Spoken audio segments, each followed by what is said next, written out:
আসসালামু আলাইকুম।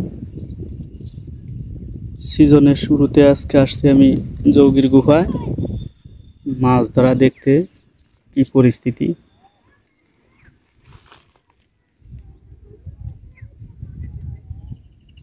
লাড্ডু ফেলাইছে, পানি মোটামুটি অনেকই কমছে।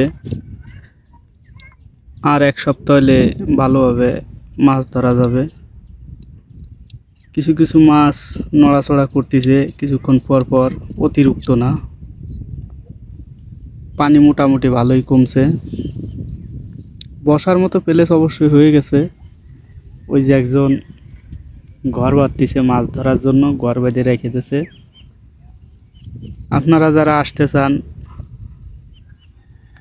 আগামী সপ্তাহ থেকে আসতে পারেন।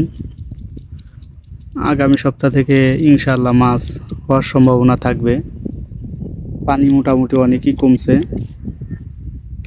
আমি শুধু আজকে আসছি আপডেট দেওয়ার জন্য। ওই পারে ওই যে একজন আছে, আমরা 2-3 জনই আসছি, বেশি আসিনি। ওই যে একজন।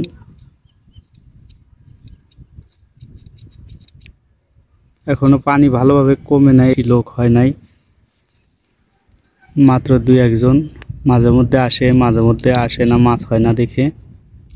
তবে আর এক সপ্তাহ পরে আসলে মাছ সম্পূর্ণভাবে মাছে বসিয়ে নেবে, কারণ পানি অনেকটাই কমে যাবে। গত সপ্তাহ চেয়ে অনেক পানি কমে গেছে।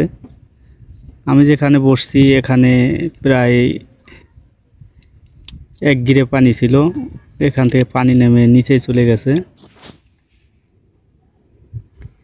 সিজনের শুরুতে আসছি তো এখনো মাছের টান পাই নেই। দেখা যাক, আসি আরও কিছুক্ষণ, কি হয় বলা যায় না। আর পানিতে মোটামুটি স্রোত আছে, ভালো স্রোত আছে।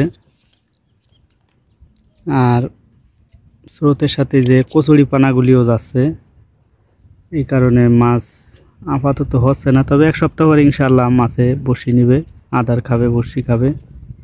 আপনারা যারা আসতে চান আসতে পারেন।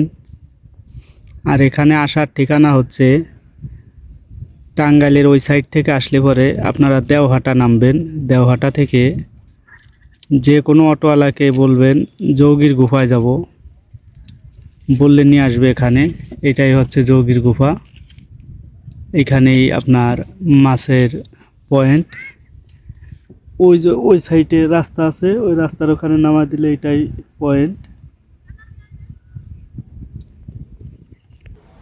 আপনারা যে যেখান থেকে আসতে চান, ঢাকা, গাজীপুর, যেখান থেকে আসতে চান, এটা হলো টাঙ্গাইল মির্জাপুর দেওহাটা নামবেন। দেওহাটা নেমে বলবেন জৌগির গুফায় যাব। আর জৌগির গুফায় আসলে যেখানে আপনাদের অটোয় নামায় দেবে, অটোয় 20 টাকা ভাড়া নেবে, একজন মূলত 10 টাকা। তো রাস্তাটা একটু ভালো না, সেই কারণে 20 টাকা ভাড়া নেয়। আর এখানে আসলে পরে 20 টাকা ভাড়া নেয়, কেউ 15 টাকা নেয়, মাঝে মধ্যে 10 টাকাও নেয়। এখানে নামায় দেবেন, নামায় দিলে হাতের বাম সাইডে পয়েন্ট। আপনারা আসতে পারেন যে যেখান থেকে আসবেন, বাংলাদেশের যে কোনো প্রান্ত থেকে। টাঙ্গাইল মির্জাপুর দেওহাটা নামবেন। দেওহাটা নেমে সহজ রাস্তা, অটো ধরে 20 টাকা ভাড়া দিয়ে এখানে চলে আসবেন। সুন্দর ফিশিং করার জায়গা, বড় মাছ আছে এখানে, অতিরিক্ত বড় মাছ। তবে এখানে কাতলা মাছগুলি বেশি, সেইভাবে রেসিপি নিয়ে আসবেন। কাতলা মাছ হবে ইনশাআল্লাহ।